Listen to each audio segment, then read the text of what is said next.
when we're live. It looks like we are live, ladies and gentlemen. We are live again. So I streamed this on the Bow Wow Bill Facebook page. I streamed this on the Bow Wow Bill at Bow Wow Bill on Twitter. And I guess the Twitter's been picking up, man. So if you're watching this from Twitter, thank you. Please share this and please follow me. And thank you for being here. And I have my friend Jonathan. How you doing, buddy? Doing all right, man. I had a pretty good day, so I won't complain. Yeah, and you're in Ohio. Yep. Middle America. And Middle America. I'm going to The share heartland. I'm going to share this on my personal page, and then I'll do you want me to tag you, or you can go to my Bow Wow Bill page now and share it? Yeah, I'm on it right now. I was trying to get ready for it, and as soon as it pops up, I'll share it over. Is it not popped up? I see it on mine. Might have to refresh it. Might have to refresh here. Just refreshed, and this might be hooked up to the outdoor internet, so I just gotta. There it is. I just shared on my profile. Hey, yeah, there we go. You see it? Cool. Yep.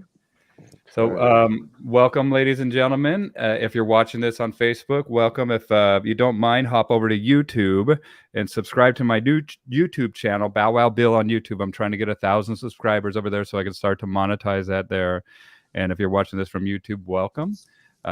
Smash that like button, hit that bell icon to get notified whenever I go live in the future here. And I have with me my friend Jonathan Brinkley. And Jonathan, you want to introduce yourself and yeah, I'm John Brinkley. No, I work out of Johnstown, Ohio. I work at a facility called Kennel Club USA. We're a fairly large facility. We do boarding, grooming, daycare, training, and we were originally about 45-acre property. Right now we've sold some of that off with all the development coming in. So we're about 18 acres right now. We have tons of fenced yards. We can board up to a capacity of about 125 dogs, which is insane. Wow. We see probably 60 to 110 dogs through the facility a day. So that's a pretty serious operation, and it comes with its challenges. Yeah, and that is some serious traffic. And I want to say what up to George. He's the OG. We got to give our George Cockrell. What's up, man? And Billy's here too. Billy's one of my Patreon subscribers. If you guys don't mind considering, if you like what I'm doing here, subscribe to my Patreon. It is at patreon.com/Bow Wow Bills. I'll also put up a link in the description or the comments down below while I remember this. And I'm going to be making like a little commercial because I hate doing the self-promotion crap. And so I'm going to have a little commercial that I'm going to play to hope people will join me on my Patreon page. And then we do a 2-hour Zoom meeting on the Patreon. Unfortunately, this month or last month, I had to scratch it because I had a death in the family and I had to go do a memorial in Boise, Idaho, unfortunately. But we will be doubling up the Zoom meetings for August. So if you join in August, it might be a good opportunity for you to get twice the bang for your buck. So consider joining me over on Patreon. And what was the name of your facility? Well, I'm not the owner, but it's Kennel Club USA. Kennel Club. And so what is your position there? I'm the director of training. Director of training at Kennel Club USA. Yeah. Dude, that has a nice ring to it, man. Yeah. It's very official, right? I direct one other trainer. There you go. But yeah, I know I set up all the still director, Yeah. I direct myself a lot. I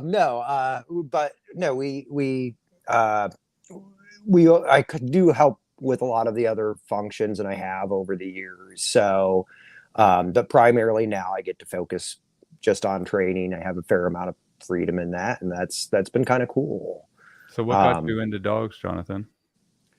Oh man, a whole bunch of things.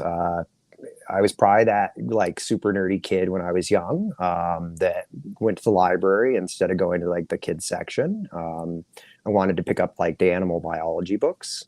That excites me. I was the kid that would catch a snake and carry it home on the school bus and whatever else. And of course, I didn't get to keep it, but Yeah. And I think that's where my love started. I always wanted a dog. I was a kid that was never allowed to have a dog. My parents were allergic. I had a brother who was allergic, so I got really excited about everybody else's dogs, and so I think that's where that started. Somewhere around that whole age where you try to figure out what you're doing, and you're like, yeah. And I originally thought I was going into school or I originally planned to go to school for broadcasting. I did. Really? And I had a plan to go into get my master's in film. And the goal was to actually produce children's programming.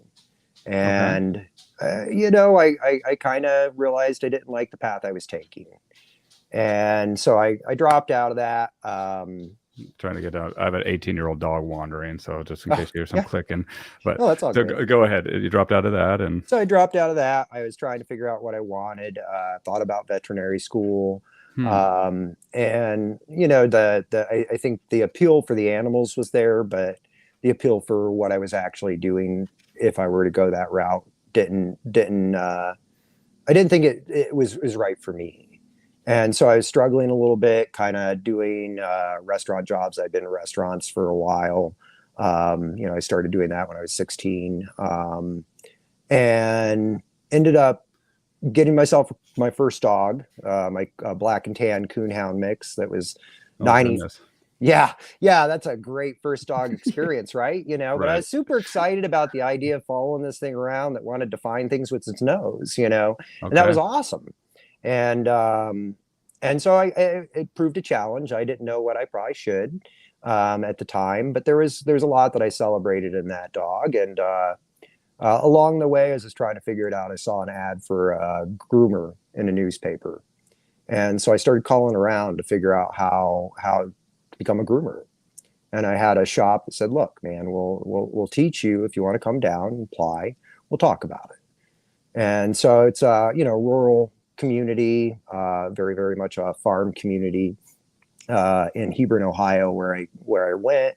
I apprenticed for at least 6 months before I could start taking on certain clients, which grooming's kind of, I guess, the school of hard knocks in some ways. You do a whole lot of things to animals that they may not like, and especially in a rural community.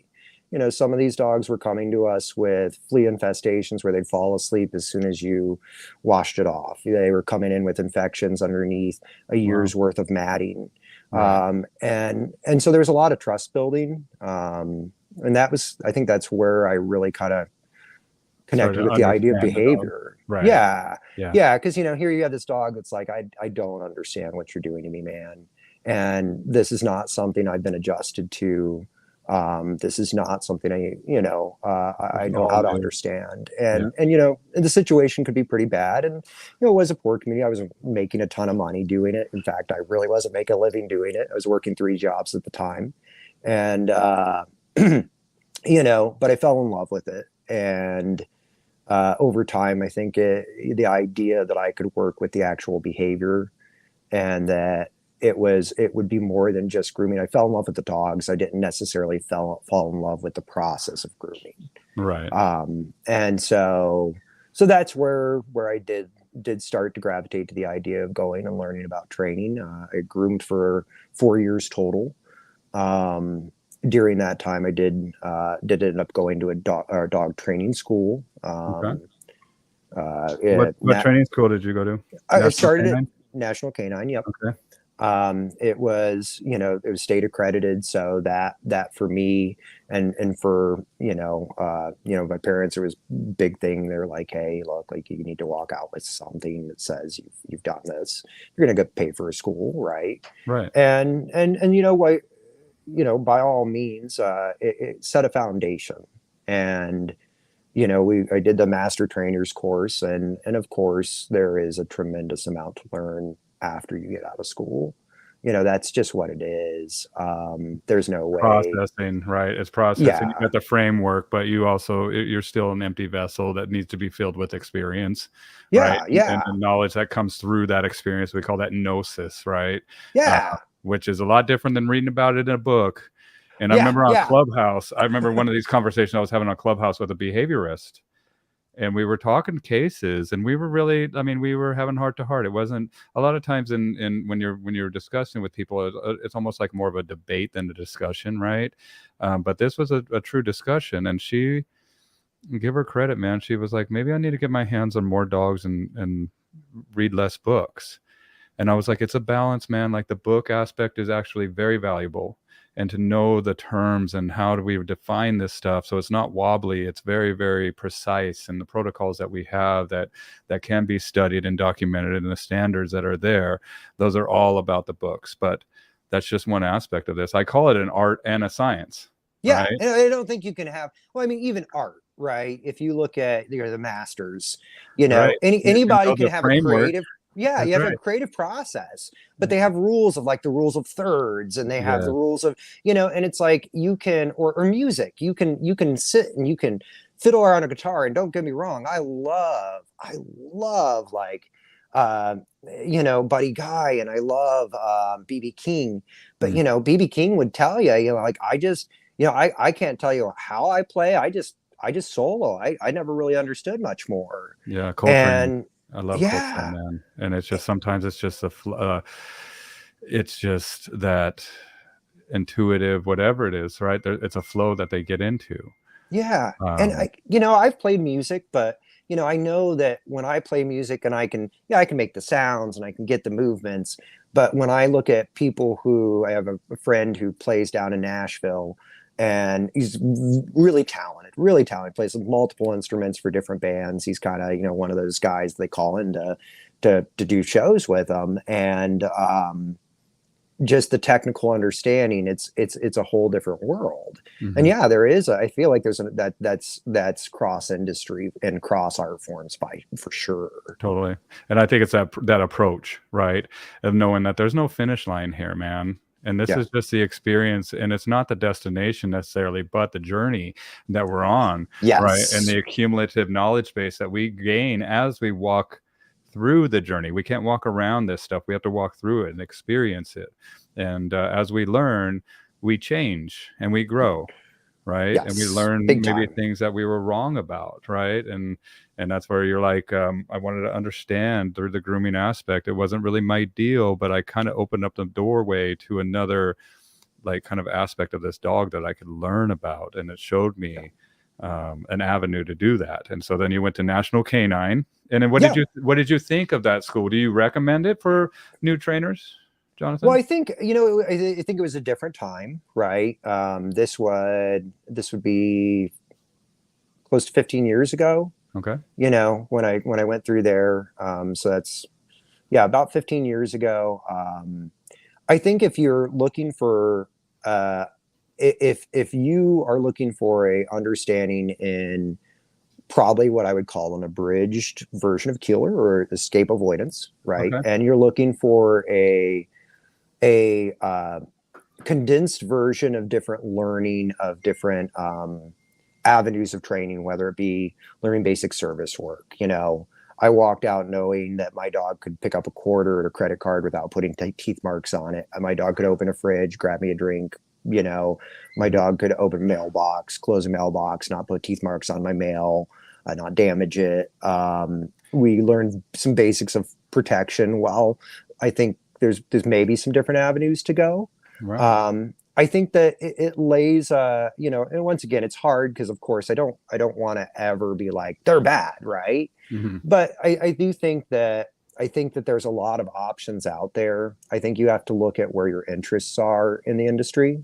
If you're going for a specialized version, I think And be it's hard to interested. say this is the only way or this is the smartest way. It's the way I took, and there's a lot of people who have succeeded from it.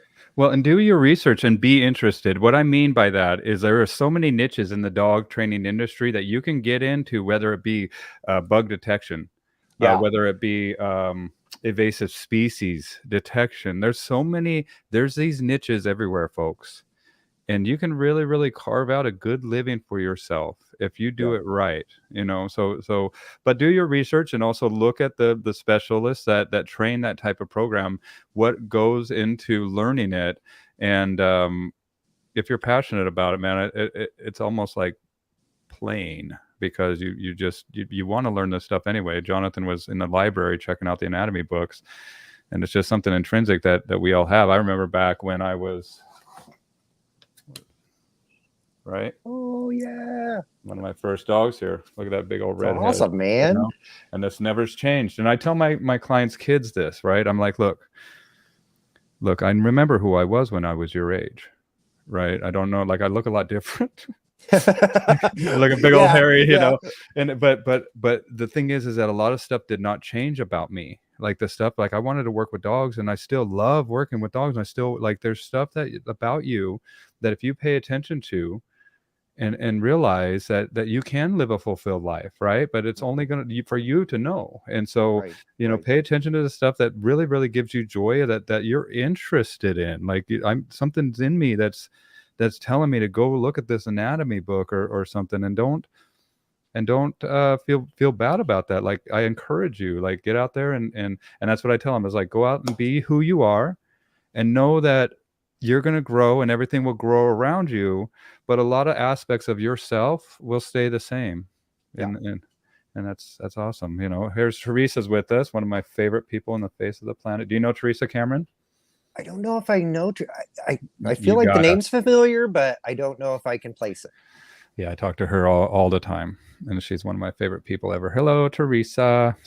Um, so National Canine, and then you graduated with the master's, and now you know that you Oh have a yeah, lot well, more to learn. master's trainer, Right, right? right. Like the That's the title, course right? called. It's not a Yeah, master. yeah. It's Like, like no way. You're not a master trainer. I'm still not a master trainer. I don't know anybody, I maybe think that except for like it's the greats. right. You know? Even the masters don't call themselves the masters. That's for other people. Right, Like right, Art Bellin's the master. Tony Anchetta's the master. Like we do have some right. masters that are present in this world, but I think that's bestowed upon you instead of Claimed. right. Yeah, well, and I think that's the thing, and I'll be honest, like most fools that get out of school and you're like, oh, I got something hot, I can do this, right? Like my dog could do this. And of course, like, you know, That was I was me. in I'm in my 20s, and Yeah, I'm like, I my get it. ego's like right. And so I get out of school, and there was this kind of void in my area. I got lucky. I had a couple people who I knew worked in veterinary clinics and that I had relationships with. And that got my foot in the door, right? And I'm very lucky for that, and I can't express how thankful I am for them. But you know, here I was a young kid with an ego, and I didn't know what I didn't know, right? Like we've all heard that one. Yes. And the big niche that I think that got me, that challenged me is you know, of course I went out. I'm like, I'm going to start my business. I know what I need to know. Right. And so I did. I started my business, and so I was grooming. I was working at a pub, and I was training dogs. And so once again, I'm still working 3 jobs at the time. I And I'm thought it like, was all man, at once. Like yeah, yeah, you're grooming, like pouring a draft, shaving a dog yeah. at the same Like time, and like sit, you know, yeah, yeah. And so I'm working these 3 jobs. Yeah. Oh that'd be my pretty gosh, fun, dude. that A would be a pub that'd be a grooming training cool business model, for I guess. Well, for shave about your 20 dog. minutes. For about 20 Yeah, yeah. minutes. Take the head off your beer, right? Okay, but yeah, I mean, and so yeah, I had this ego, right? And Yeah. I'm trying to get my stuff together, and I fell into this niche where there was a trainer who was really well known in the area. His name was Terry Tehan. Okay. He passed away shortly before I graduated, and there weren't a lot of trainers who were working with aggression, and definitely not what I recommend you do when you first, Me you neither, know, man. yeah. And I was that fool. Okay. And I'll be honest, I was that guy. I got myself into some tough lessons. And so I know that, and I wouldn't recommend it. Please don't. Like, you don't know. And I didn't, at least. And so you know, there was this void. Nobody else was using escape avoidance like that was well known in that area, except for maybe one trainer or two trainers within, you know, maybe 20, 30 miles. at least within the range that I was getting clients. And so I was picking up some of these clients. And let's be honest, I had some dogs that shook me up a little bit. And you figure out real quick that you have limitations. And I'll be honest, I'm a 5'8", scrawny guy. Like my waist is probably the size of like the shoulder muscle of like Larry Crone. Right. Dude, So somebody tag Larry Crone. yeah, like nobody's, and I sound like Kermit the Frog. Here, So look like at this. nobody's Here's intimidated. a good question. How many holes do you get? I got a good many. What happens, man? Yeah. I mean, there are times where you finish your lesson in blood-soaked jeans.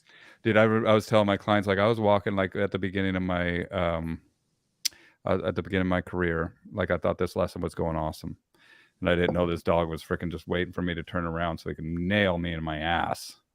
Yeah. I was walking out the door and I was like, okay, you guys, everybody good? We're good. And I turned around to walk out, and the most searing pain that I've ever felt to come out, and it turned my ass cheek blue. Like, and there was puncture marks, but it bit this dog, pit bull, bit me so freaking hard, man. Like, I will never, ever forget how much pain I was in. And I had to drive to the next freaking appointment that I had. And it was one of the, dude, I remember going, do I need to go to the damn hospital? Because I had so much pain, man. And like, I just couldn't get away. And it was just so uncomfortable. And then I had to do this freaking lesson. And do you know what, dude? I never walk out. Like, you'll see me walk out of lessons. All right, guys, take care. See you later. Like, I always. And you're like, oh man, that's smart, right? Yeah, I will never ever turn my back on a dog that I don't trust because of that searing pain, dude. And it is a PTSD thing. Like, there are some dogs I cannot work with. I literally can't work with today. I'm the same way. Right. And I'm sure that, like, just because we bit off a little bit too much that we can get, each one is a diploma proof of it. Amen, man. You're speaking the truth. Like, I remember, like, my whole ass was blue. Yeah. Some of them are stupid. Like, one of them, I had a dog, aggressive dog. He was starting to do well. Once again, idiot move. I put him in a situation that was a little too rough. I had a surprise situation where a dog ran out of nowhere. I saw the owner chasing the dog. I could see the dog wasn't a threat. And I said, like, I'm not going to let this dog get massacred because I'm training this dog out here. Right. So I turned my back on the dog with the handler behind me. And man, I walked out with a good, like, 10 to 15 punctures from that experience in my thigh. And it hurt. It hurt bad. And I finished the lesson and I walked the dog back to the owner that had lost their dog. And it wasn't fun. It doesn't just hurt physically either. It hurts. Yeah. It hurts emotionally, mentally, everything. You carry it with you, Forever. And yeah. I don't want to be you right now. I don't want to be you in that moment, George, by any means. Like, that's terrifying. A Great Dane break a lady's arm, reaching into a kennel and snap, and it's with that being said, it can be. Yeah. It's scary. And I had some lucky ones, I had some moments where I really helped people. And not really probably even due to my knowledge at the time, but probably due to the relationship of the dog and the owner. Okay. I had, but I also had some ones where I had one where one came at me and it just kept coming at me. And I was like sitting there going, I think my arms are about to give out. I'm hoping I can be done with this right now. And I was outclassed by the dog. I walked out of that appointment. I was really glad I did. The dog wasn't safe. It was a really dangerous dog, and I shouldn't have bitten it off. Right. Yeah. I had other moments where I had an owner who is physically able, and I, by the knowledge that I had, instructed him. And we actually had people like line out up on the street with lawn chairs and watch us train this dog because the whole neighborhood is afraid of him. And dog turned out to be awesome, and I got calls for 3 years based upon people sitting out in front of me or in front of their houses watching us train this dog, but I couldn't handle that dog. I told the owner, like, look, he's going to kick my butt. He's going to kill me. You're a big guy. Can you follow instructions? Can you bench press your dog? Yeah. Okay. Okay. And not only that, but you have already established, even though the dog might be a little bit off the ditch here, he still has the one real established relationship with that animal. Right. And so instead of me trying to reinvent or try to get in there and build rapport with this dog that's already off in the ditch, we got to take whatever we can get and utilize the relationships as leverage and power points to influence that dog. So I get it 100%, man. And we don't want to not like, let me see. What up, Bill? I had PTSD. Yes. I just had the puppy I asked you questions on get attacked by a pit. Okay, bummer, man. The teenagers got him 3 days before and wanted to see how he would behave around other dogs at a dog park. No more dog parks for sure. Yeah, we call dog parks diseased fight clubs. And it's not a good place to experiment on how other dogs would do. And there's other ways of doing the socializations that keep everybody safe. And so I'm sorry that happened, man. Contact me if you need any help with this case, Steve. Good to see you, buddy. Steven shares my birthday with me. We both have November 22nd, so my birthday brother. So yay, awesome. Brothers. Yep. And we went back all the way back to, I think we went even to Valley View together, all the way back to like elementary school. I know that guy. Oh, that's awesome. Isn't that cool? It's cool to have the people that you connect. Like for me, I moved around enough in my schools when I was young, so my history goes back to like 5th grade, I think, for most people. But that's awesome. Like it's got to hold on to the good people. Well, and do you know what? I think I'm going to be doing some reaction videos on YouTube, especially. So if you're on my YouTube channel, I'm having people send me some videos, and not like even my niece was attacked by a pit bull recently. Man. And there's an influx of dogs happening ever since the pandemic. Like, go to your veterinary clinic and try to get an appointment or try to get a new vet and see what happens. They're all got wait lists, man, because of the backlog of all these dogs.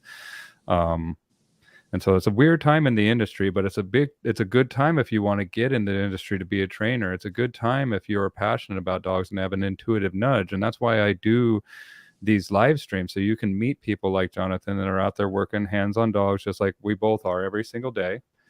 But also, so you can kind of get steered towards people that aren't shysters, because there's some shysters out there.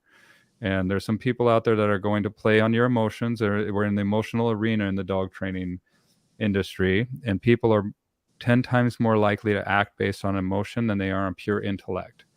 And so some people will take advantage of that and give people wrong advice that might even make a situation worse. And that's my goal, is to bring about real experts that are working and have been vetted, and I know them personally. And so you can trust them. So Emily says, hello from New Zealand. Hey, you guys, type in where you're watching this from. It's so cool. All around the world, man. I mean, that's awesome. Yeah, we have people all around the world watching this, and not only when we live stream, but also after the fact is when most people watch these, and we're all over the world, dude. And it's so cool that we're a worldwide audience, worldwide brain trust of dog lovers, and we're just talking about what we do, man. Very cool. No, that's awesome. It's amazing how small the world can be nowadays, you know? Yep. Boise, Idaho. That's where I was just in Boise last week, you guys. I should have I had to go to my wife or my aunt's memorial, and I was in Sun Valley over the weekend. I had a client in Sun Valley. I'll be going back to Sun Valley every month and working with my wonderful clients down there. I'll be flying all over the country. I'm back at work. I took the last year off to care for my wife, and now I'm really back into it. My clientele is picking back up, and I'm having a wonderful time. So that's awesome, man. I'm so excited to see like all the stuff you're jumping into lately. That's super cool. Yeah, Maryland. I can't wait, dude. I'm gonna come by and see you, and I'm in Ohio next. Yeah, you should. Yeah, absolutely. And that's what my goal is, to be able to bring an audio visual aspect to this when I go out and visit people, meet dogs. I want people to watch me work dogs too, right? Yeah. And I love what I do, man. And you know what? Even this weekend when I was working with my clients, and I get paid a lot of money, and not only that, but I get flown out to really nice places, and I'm absolutely so grateful, dude. It's what a wonderful life. I have to pinch myself sometimes, right? Yeah, but it's the dream, man. The thing is that people don't realize what it goes to. What I do with these dogs is the first and foremost thing that I do as a medical checkup, especially if we're dealing with like a sudden case of aggression, right? And I want to know if there's something underlying that is causing this behavior. And so and sometimes we're spending, over $1,000 getting the medical, getting scans done, CAT scan, MRI maybe, or definitely getting some labs drawn, and we're checking for any infections. And I'm so glad I do this, you guys, because we found a chronic infection in this dog, and it was a UTI. And we found an anomaly with this dog's penis where it harbored urine had a bulbous tip, and urine was pooling around and basically becoming a cesspool for bacteria and infections. And this has been a I'd be chronic angry problem. too. Yeah, dude. Like, I'd Yeah, be that's what I was. upset. Yeah, Right. imagine if you're in pain and uncomfortable. And so first and foremost, that's the one thing I want. And then when we got this guy comfortable, he was a pleasure to work with, man. Yeah. And we have to figure out with what we're going to be doing with the procedure, because I don't know if the surgical aspect is going to be, we're looking for a specialist, but it's definitely going to be a cleaning protocol or something that's going to help this dog. But if you're in pain, are you the same guy? No. Right? Absolutely not. I mean, you can take away my coffee for the morning and I'm not the same guy. Right. So totally. you do that to me, yeah, I'm gonna be pretty upset, right? Like you could be like, hey, pass me the green beans, and I'll be like, pa. Yeah, exactly. I might bite somebody, and it's not even my thing. So no, I think that's probably a really good thing to even just keep hitting on, like the health issue for that. Johnny. Hey, John. Health, we share names. No, but the health issue is such a big one. I can't remember what the study was, but there was a study talking about, like, in the case they studied so many cases of aggression, and they were looking at, like, infected teeth, like mouth problems, fractures in the tail, or fractures in the toes. And it was something like, I can't even give you the number. It would be unfair for me to spout the numbers because it's not right. It's been a long time since I heard this statistic. I think Robin McFarland was the person who brought it to my attention. But just talking about how frequent these little stupid things that we just don't check at vet checkups are often found in cases of aggression when studied. And you mentioned something that's pretty serious, and that's, but as much as even a hair fracture in a toe could actually be causing that sudden change of behavior. And that's really worth putting a note to. Well, imagine that you have a fracture, you cannot communicate it, right? You do not speak the language, and there's a different species, and you are literally doing acts of self-preservation, right? By keeping people away from you and stopping. And now people are like, what the hell are you doing? And forcing you to endure that. And to me, that's just, it feels so gross. Like I have to know that this dog is 100% well. Now, if we're dealing with a puppy, I'm not too concerned, but this is this was a 3-year-old dog, that sudden onset of this behavior. Right. And so that's what the protocol just was. Yeah, and quick changes for sure. And I had a total different protocol of behavior, of training that we were going to do until we hit this infection, man. And because this was a working dog, and I was like, okay, this dog is a serious dog. We're going to have to maybe put in some protocols of boundaries and stuff, and also a schedule with the client where they can actually work the dog. And I'll know much more once I get the boots on the ground. But once I heard that he was in pain and sick, then it was like, okay, everything stops. Yeah. Yeah, it's unfair at that point. Yeah. That's right. And everything stops, and we stop, and we get this dog comfortable. And then the mom messaged me, he's a love. Like, this is my boy's back. And I'm like, thank God, man, because now we actually have the opportunity to evoke some good change, but it's also relief to that animal that finally we got some comfort, right? And that, to me, that right there is what's satisfying right there, is to get that animal comfortable, so then we can work in a way that's going to build true rapport and true trust and a true relationship. Amen to that, man. Yeah.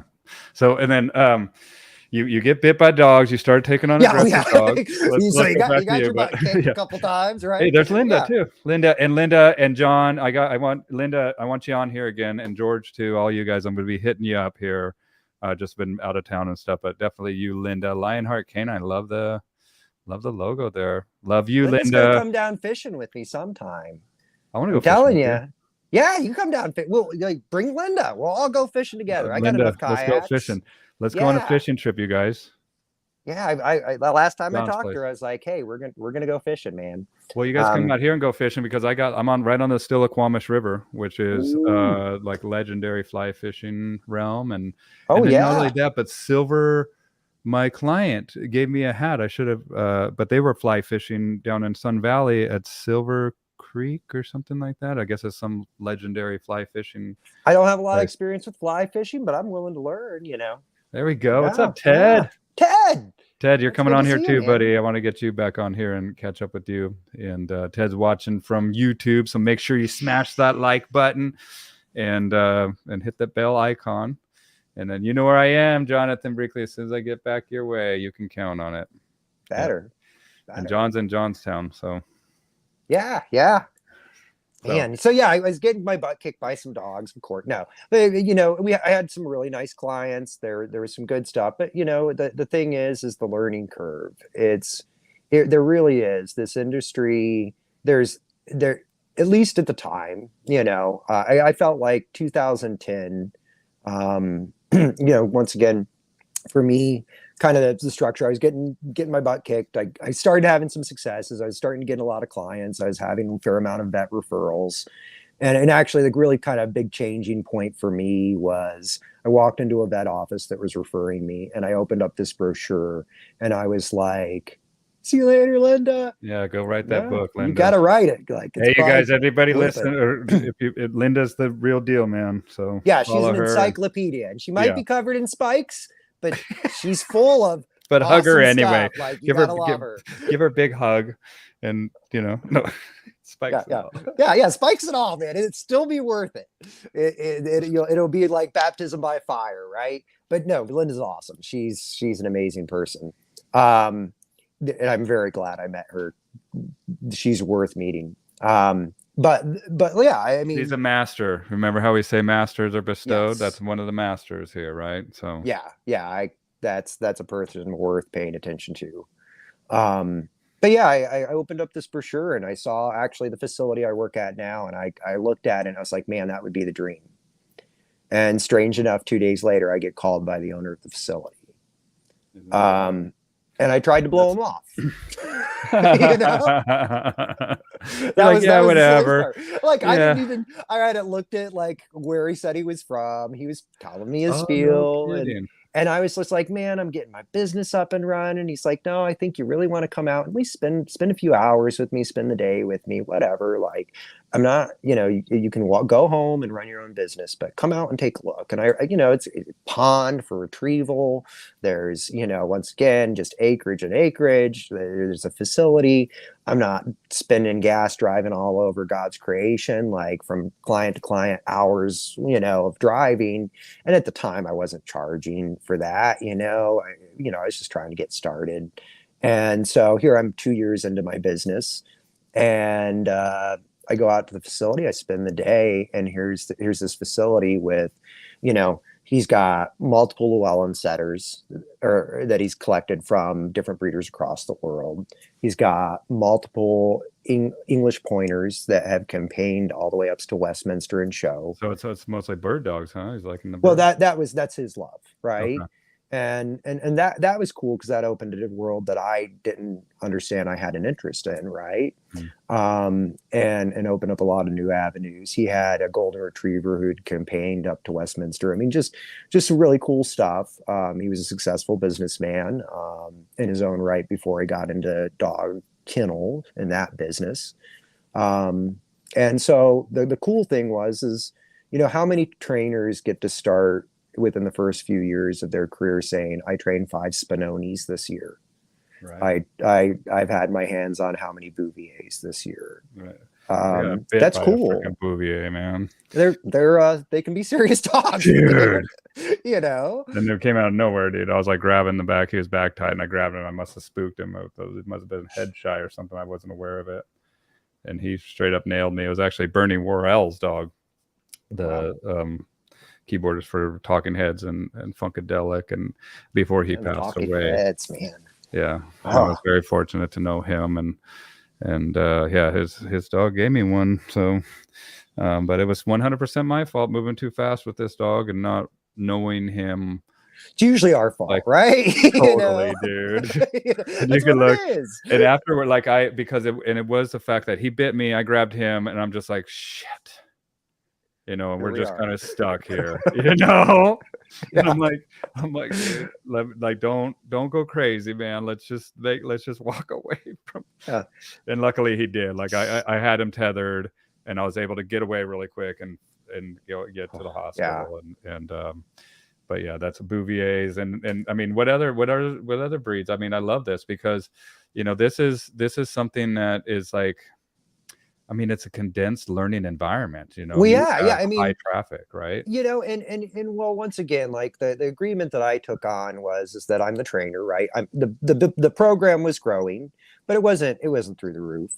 So it was like, hey, if the staff drops out and walks out today, you're going to show up and you're going to take care of these dogs. You're the guy. You're the person I depend on. And I'm not saying that I was in that situation all the time, but yeah, when you walk into a building and you're in charge of socialization groups, running a group class at some point in a day, teaching several lessons, and you might have to feed, medicate, and take care of 60 dogs. And some dogs, which you start to approach, and you're in this building alone going, well, we're going to figure this one out, buddy. Right. It's a harrowing position, and it's not something that, like anybody. And once again, I'm fire, dude. Yeah, it's a trial by fire. But the animals need cared for. And there's ways to do it without being stupid, but I'm not a huge guy, right? So I know my limits. The start of you being in the grooming world, I think it benefits you because, dude, it's not like this has to get done. Like, that's what the groomers, like, that's the attitude of like the groomers is like, and that's what I think they're undervalued in the industry a lot of times. Groomers, right, are a really special part of the industry. They really are. Yeah, and that's where I think, man, you're like, this is getting done. Like, I can't not give you your medication, dude. Like, I can't not feed you. I can't not get you out to evacuate your bowels and your, there's something we have to figure this out, man. And some dogs are easier to figure out than others. And the dog's figuring it out too. That's what we have to realize, is that the dog is in a place of like uncertainty. Yeah. And he's looking at me like, hey, what you doing? And I'm like, I'm just doing this. You good? We're good. Right. And it's like, but once the dog's like, you good? I'm good. You're good. I'm good. And then once we get that pattern established, then the dog's like, oh, I know you. You're coming in to do this just like you did last time. We're good. And then the next day it's like, hey, what's up? And then the next day it's, so that's how it. And occasionally you get those ones that would be like every day. They'd be like, F you, dude. I'm all throwing up my finger. We're gonna start again here. Totally. Don't do anything stupid. I'm not gonna stay slow. Don't tell me what to do, Johnny. Don't tell me what to do. No, I don't. I'll try to figure out some of them. No, I'll be like, yeah, that guy hates me. That guy thinks I'm delicious. That guy is okay. That guy's cool. No. Well, and we had a kennel where we had turntables for feeding. We have outdoor runs with guillotine doors. So I mean, in a really worst case scenario, I could do certain things, right? So it wasn't like I'm just utterly stupid positions. But don't get me wrong, when you got that many dogs you're caring for at times, and you're in that situation, you get some surprises, right? And I think that's probably one of the greatest learning experiences of my life. More than I have a lot of people that I look to who have taught me things. I've had a lot of trainers who have enlightened me in a lot of ways, and I've had a lot of lessons that I needed to learn, and I am still learning. But those dogs, that level and that amount of dogs in that short a period of time is an unbelievable lesson in itself, right? So that I'm very thankful for. I think the other thing that probably came in is, you mentioned, the bird dog thing. My wife just pulled up and I'm grabbing my noisiest dog. Dude, you do what you need to do. They're going to be coming in here in just a second. So. All right, you're good. So yeah, bird dog. Go ahead. So yeah, I got a lucky experience. Within the first few years of getting pulled into this business and building it, my boss handed me a Delmar Smith book. Okay. Right? Yeah. Yes. Delmar Smith's, and we went out and we she's here. Yep, that's my Skipper Key. That's Dawn's dog, and she's man. I haven't seen a Skipper Key for a while. We used to get a fair amount of Skipper Keys. Well, and I have the chocolate ones too. Maple, come here. Maple, come here. Come say hi. Maple. She doesn't want. She wants to go see. Oh, here comes Alder. Here's my Alder boy. Oh yeah. And then Maple, come here. Maple, come on. Here's Maple. Yeah, man, I like Skipper Keys. They got personality for little dogs, man. Especially this one, dude. And this is Mama's girl, you know. Oh yeah. So she is totally. And then she does this chirping. But so yeah, tell me about the dogs, and then tell me what is Tell me some of your favorite breeds. Days, so. Tell me some of your favorite breeds, and tell me what are some of the most unique breeds that you have worked with, and the unique breeds that you recommend too. One of my favorites that I think is a fairly manageable breed for people, even if they're not entirely into hunting. I think Spinonis are super cool. Cool. I fell in love with a lot of Spinonis. And we have a breeder, I guess, that's not too far. We also have I have a client who has 3 Spinonis herself, and shows them, and minor show, and obedience and stuff. She actually recently moved away, but I think they're cool dogs. They've got even keel temperaments. They've got some pep. They've got some zest. They're goofy. Don't get me wrong, with all dogs, you're going to find one that's a little this and a little that. That's just what it is. But most of the Spinonis I've met, I've really liked. I think that's a cool, unique breed that I just don't see often, at least in my area, other than here. Munsterlanders are an interesting breed that I don't see a whole lot of, but I've liked them as far as temperaments go. Llewellyns are a little soft for me, but for bird dogs, they're a soft dog. I'm still on the Spinoni here. Okay, yeah. I'm trying to Spinoni Italiano, right? That's right. Yep. Almost social, like facing, docile. They're shorter, about 2 inches or 2 feet, excuse me. At the 23 to 27 inches. Affectionate children. Cool. Look down here. They got the Spinoni down here. Yeah, I think people start looking at these dogs and think that they're, oh, look at that guy. Yeah, man. I love those floppy ears, man. Look at those floppy ears. They kind of almost have like the Braccio. What is it, the Braccio Italiano, but with the terrier fur, right? Right. Yeah. White. Cool, man. They're neat dogs. I really have liked them. I've loved everyone. Personally, it's not my personality of dog necessarily, but I think for somebody who wants a unique breed, or is looking for something a little different, I think they're generally really stable dogs, and I think they're super cool. What was the other one you said after this one? Munsterlanders are a breed I see. I even think Nate Zarnota was into. I've seen a couple Munsterlanders. I think he's breeding Munsterlanders, isn't he? Or am I mixing that up? I don't know. Don't quote me on that. But Munsterlander, it's a hunting dog. It's a solid setter. People get those dog. Like Brittany's or confused, I think, with the let me see here. I'll put up we get a lot of Brittany's. Brittany's are cool dogs. I really like some of the English setter lines, but I think I'm really picky about the lines. Like some I see, I'm like, and then some you see they're really neat dogs. Now these the setters, these ones I mentioned, I probably wouldn't recommend unless you're a hunter. I'm not a hunter, but I love watching the dogs around the birds, just like I loved watching a coonhound sniff everything under the sun. That to me is a joy. Cool, man.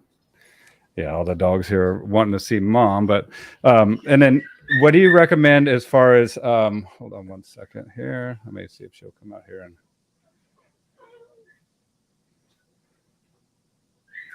and grab these dogs, please.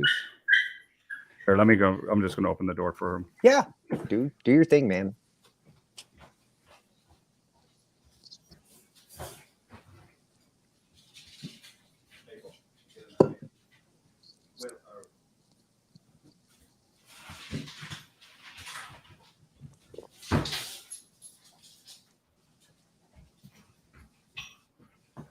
All right, I'm back. Sorry about that. Oh, you're all good. Good. So I had to go shut the dogs into the room there. So be quick. So so you get a call from this guy. You're working for him. Yeah. And then how long ago was this? I started there 13 years ago. Okay. And actually 13 years ago, about a month ago. So I had my 13th anniversary, man. Yeah. And is it just you now, or is it, how many trainers do you have there? So right now there's 2 trainers. I've had some different trainers work with me over the years. You mentioned on architecture earlier before we started the show. You might want to talk to Robert Vaughn. I think he breeds German Shepherds down in North Carolina, but he was an architecture or an architect. Yeah, I can't even talk. But neat guy to talk to. He's big into scent work. So I worked with a lot of trainers over time. We had a girl named Hannah Ashley, who was an agility trainer. She came in, worked with me for a while. Her and I still get together and problem solve with dogs. I enjoyed her. Most of Brandy Trott, she was there working there when I started. She runs the socialization program at one of the Columbus shelters, which is really cool. It's just setting up enrichment for some of the dogs to try to see, are these dogs going to acclimate to certain environments? So I got to meet a lot of cool people that I got to work with. Teresa, right there. That's the trainer I'm working with now. She was an apprentice of mine. Awesome. She started as a customer. What's up, Teresa? Welcome. Teresa was preceded by Brittany Brower. I don't know if she's still Brittany Brower, but she was one of my early clients when I still needed to learn more, and we got her dog off leash. She got into the industry, but and she's been around for a long time. Used to just go to lessons with me and learn what she could. But Teresa's awesome. She's a godsend. She had a background in psychology and human and animal interactions. Cool. She had experience with riding camps for children for horses. So she was just a natural shoe-in, and she's good with the clients. She's good with the dogs. Another Skipper Keeper Con. Yeah. Skipper keys. Man, yeah, it's been too long since I've had a Skipper key. And we used to have these 2 Skipper keys I loved. They moved away, and I haven't had a Skipper key in since, and they were fun dogs. They're rad. They're super cool. They're cool. And they're tough. Compact personalities, man. She is totally tough. Like, she will totally, like, if I try to like play with her, she'll totally play with me. She's not gonna shy away from anything. And yeah, they're super fun, man. I'm so fortunate to have them. They're just sometimes can be a little bit boisterous when they want to be, you know. I don't think I've met a non-boisterous Skipper key, but you kind of need it. Hey, Marsha. Marsha was the owner of the grooming shop when I started.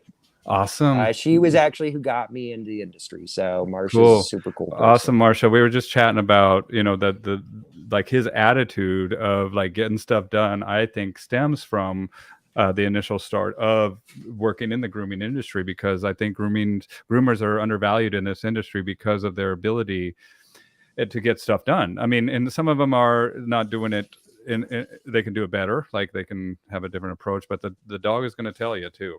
Right.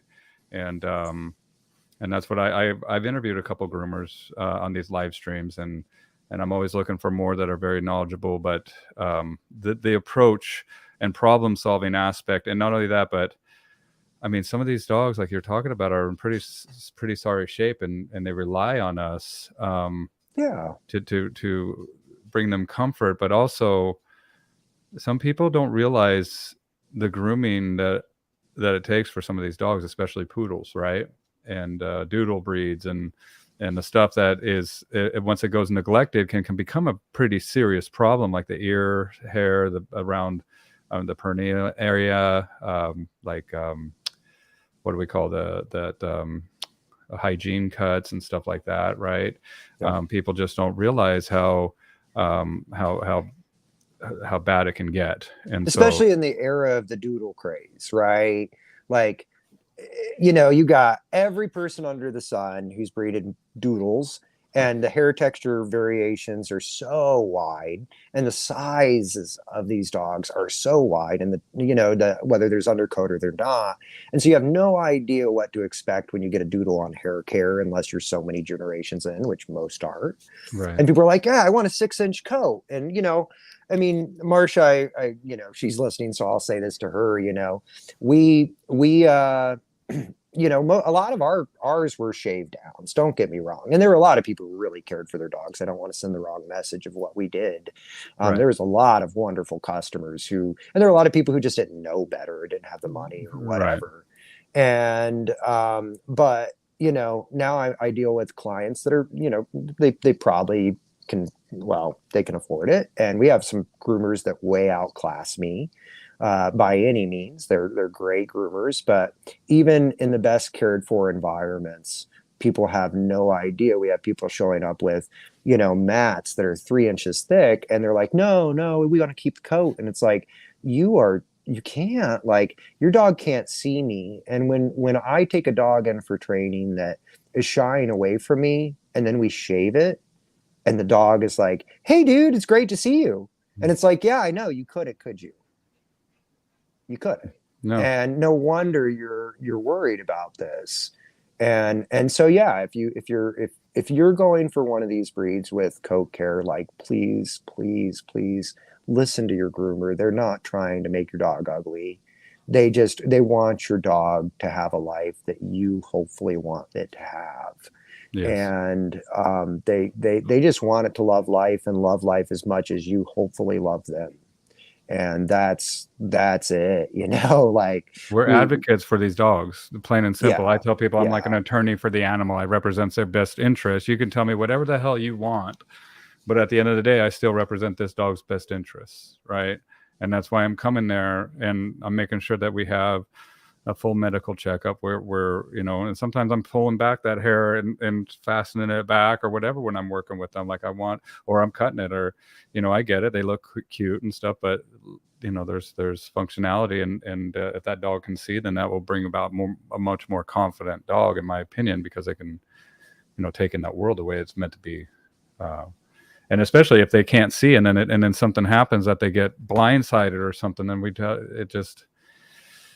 there's a lot that goes into this, right? And so definitely trust your groomer, and but also know, like, these doodles, what you pay for them up front isn't end all be all, man. These guys are expensive dog because of the constant upkeep and the equipment and stuff that's needed. So keep that in consideration. They're great dogs. They're awesome dogs. I love them, but they do take more than just looking at. They take upkeep and the different coats too. Like, there's some coats that are just wild, right? Like some of the Bernedoodles and stuff that I've seen. Yeah, the Bernedoodles, like, that's probably one of the heavier upkeeps. I'm still seeing just a tremendous amount of undercoat in a lot of these. Hey, Kelly is Marcia's daughter. She was the groomer who. Awesome.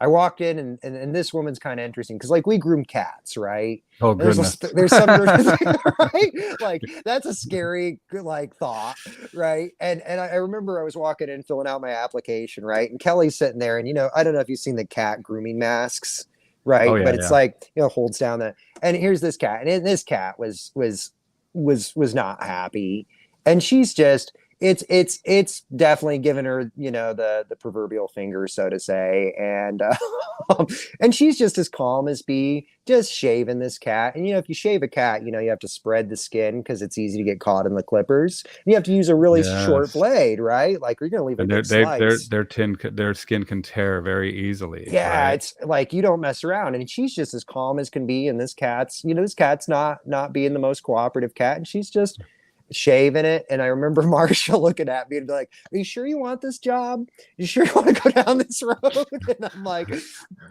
yeah, looks like fun. Yeah, I will promise you, I have no desire to ever groom a cat again. I'm I done have with that. I'll tell Kelly this too, but I had this. So when I was just barely becoming a dog trainer, I just needed money, man. Like I was out there hustling, and I'm trying to make money, and I'm walking dogs, and I'm just trying to make something out of nothing. And this guy's like, "You want to groom my cat?" And I was like, well, he's like, "I'll give you $100." And I'm like, "Dude, let's go. I got clippers. Let's go."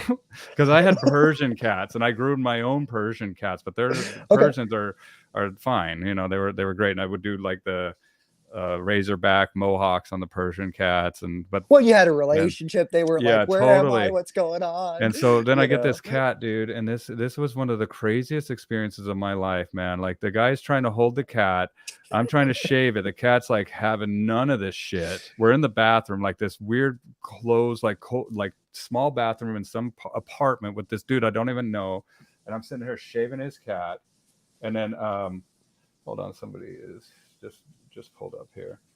Oh, I might even have to. Let's see. I'm shaving his cat, and then all of a sudden, we freaking bonk heads, dude. Like hard. Like I just see stars. And I'm like, what the heck is going on? And I look down at this cat, and it's like half shaven. And I just take the $100 and walk out, dude. Like, dude, I'm done. Like, I'm not shaving any more of this cat. You're paying me, and never, ever, ever, ever again, man. So that's why I say that groomers are definitely undervalued in the industry, in my opinion. Yeah, man, it's some I laugh, and aside from some of the really out there dogs that I dealt with in training, like I had so much more chance of getting blasted by most dogs more often when I was grooming than when I've been training. Don't get me wrong, like there are some dogs out there that would really mess me up in training, but like yeah, there was a lot of tough situations when you're grooming. That's a powerful thing. Yeah, I just remember the stars, dude. Like I was like grabbing the cat, and I'm grabbing it, and we hit bonk heads, and I'm like, oh, I saw stars, and I'm like, I'm done with this, man. But who else sings songs about anal glands, right? Or just to get through. Well, and I hit somebody with the anal glands. I hit my client with the anal glands. I didn't realize that they were gonna, because it doesn't spray just in a straight line, and those things will go, it fans out. And so next thing I know, I sprayed my in her jacket and everything with the anal glands. And she just wanted to, she was like gonna see what was up. Good thing I didn't get her in the face, because she wanted to. And I was explaining, like, here at 5 o'clock and 7 o'clock, there's 2 glands on the anus, and I'm trying to show her, like, you push them, and yeah, I was like, yeah, definitely these ones are full, and I'm trying to show her, and then I squeeze them, and then all of a sudden she's like, ah, and I look at her, dude, and she's got. Yeah, you have no idea the different consistencies of that, and it's just like, foul. Oh, it's rough. But that's the grooming world for sure. Totally. So you want to be a groomer, go get them. No, but it is neat. It's rewarding. So it's definitely just the same as this. It's part of upkeep, and when we trade our lives to work with these animals, I mean, it's our pleasure, to do what's right to make them comfortable, right? And that's where we see, and not only that, but they're so handsome, dude. When we get them all groomed up, and they're all like, even if they have the roughest time, you put the handkerchief on them, and they're like, yeah, and you're like, dude, you're done, and they're like, oh wow, I feel streamlined or something. They're running, zipping around, and it's just such a what a rewarding thing, right? So it's not all for nothing. Like there is some rewards to the sacrifice and the work that you do as a groomer. And same thing with the trainers, man. Like I love watching people coming in and not having a good understanding, and watching those aha moments just come, right? And they're just like, oh, or you could just see them. It's like this. And I'm like, I'm saying something that's getting to them, or even like, today I watched, I'm going to give up props to Teresa, right? Teresa had this border collie, awesome border collie, working lines. This dog was born was born to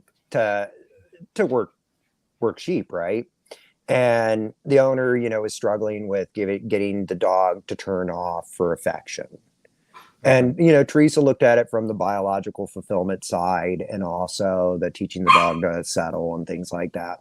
And as simple as the things that she accomplished, because the timeline, yeah, they were the most rewarding thing. And this wasn't a dog that I trained. This was a dog she trained. This dog, I didn't even see me when it was with her, and it was cool. But it was so cool to sit back and watch this guy just smile out of the corner, just the corner of his mouth. And he just whispered, "This is so awesome."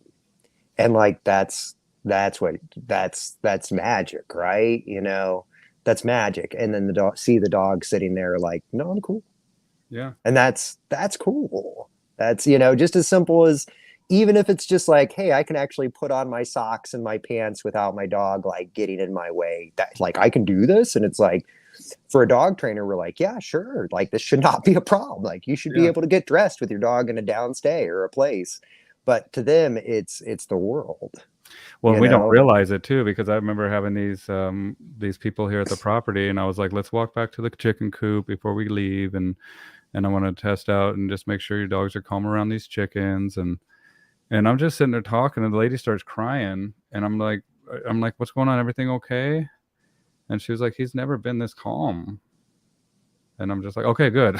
It's a good cry. It's a good cry. We're good. She's just like, I'm very thankful. I was like, okay, good. So it's a gratitude, a good cry. But you just don't know what they're experiencing until you kind of help them on the other side of that, right? And just let them know, this is the normal. This is what it should be. This is what, is trust. And this is, a calm, confident dog. And a lot of times we get this manic, crazy dog as what we always want to see, not realizing that might be a result of stress or overwhelm or just bad habits, right? Yeah. And so and we can put boundaries, and it's okay to get dressed without being trampled on, and and I think as trainers, like for us, like, I guess I'm Mr. Overanalyst. That's my personality, right? But I have to remind myself, and I think every dog trainer does, the longer in the industry, the more you want to focus on some of the complexities, right? The more you want to focus on honing in your education. And then you want to just share it with these people. And then you have to remind yourself, they just want to get dressed without their dog getting in the way, right? Like, that's the majority of these people, like, that's what they really want. I'm like, and you I'm have sitting a there like, and stay and and they're just like, okay, I just want to. I'm going like, look, you put a little too much pressure on the beer can he brought me. Like, his teeth were at the right position, on that soft mouth I need retrieve, it back. I need it in the back. Yeah. Like, oh man, he could have looked a little better, like the tail carriage on that heel or that point, right? Right. And obviously some of that's genetics, but you sit there and you look at that, and those are the things that we go, I want to be that. I want to be better at that. And that's that constant evolution. And trust me, like, it's, as soon as you think you're there, you've got 100 more steps to get there, because as soon as you have an answer, you have a billion more questions, right? Oh yeah. And but just that moment to go, as simple as that seemed, it made that big of a difference. Like that was one of the most genuine smiles I have seen off of somebody.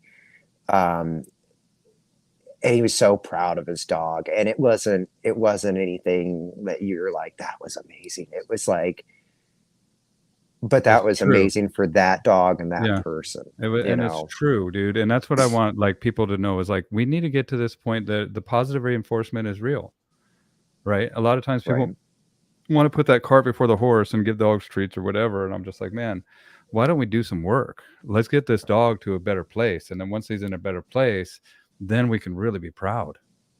And it's going to be real. And they're going to respect that even more, because it's freaking real. You're really proud of them, and it's really positive reinforcement, man. And it's like, and you can't recreate that until it happens, until you see the struggle and the overcome, and then be like, that's my dog, and it's just like this proud boast, boastful energy that my clients have, and I'm like, "That's your dog, dude." And they're like, Yeah, "I yeah. know, that's my dog," and it's just like, "This is awesome." And but I mean, it takes that work, and that's where the positive reinforcement really comes in. That's when I'm like, "Go make your dog scrambled eggs. Go have a freaking, go have a steak or whatever with that dog, man. Yeah. Like pay him that $20,000. Like that's what they deserve, right?" But it's also we also adhere to pretty hardcore standards as far as trainers are concerned, because we want to really, really get it to where we can teach this stuff. As far as that's what I feel, so I take courses 5-6 times, and repetition is the mother of learning with the dogs. It's a mother of learning with us too. It's amazing. Like that was one of the things that I've looked at a lot when I've been thinking about clients this year is, just this repeating thing is like just reminding people like, okay, tell me about like one thing that you had to learn in your life. Just tell me about it. Like how many times did you do it? And I've had the advantage of learning, multiple instruments. I'm not very good at them, and others I'm good at, probably due to the amount of practice I had. But then that subconscious competence or conscious competence and subconscious competence. And the reality is when you have a difficult dog, if you have to think about it, you're a second too late.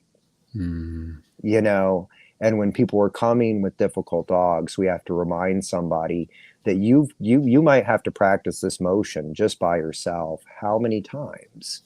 Yeah, it's like learning to dance, dude. Like, yeah, and to know the why behind the motion too, and why we're doing this too, right? That's why I also have to, let my clients know. And sometimes we have to take a couple steps back before we could take a few steps forward, right? And that's another thing that I have to let them understand too, is like, look, we need to kind of rebuild this. We need to form a different approach, because obviously this isn't working, and you're here and you're hired me, you're paying me to help you. And so, but you have to know that you're going to put in that repetition, because even if you understand it, it doesn't happen in real time that way, right? And it's not going to happen just because you understand it. Right.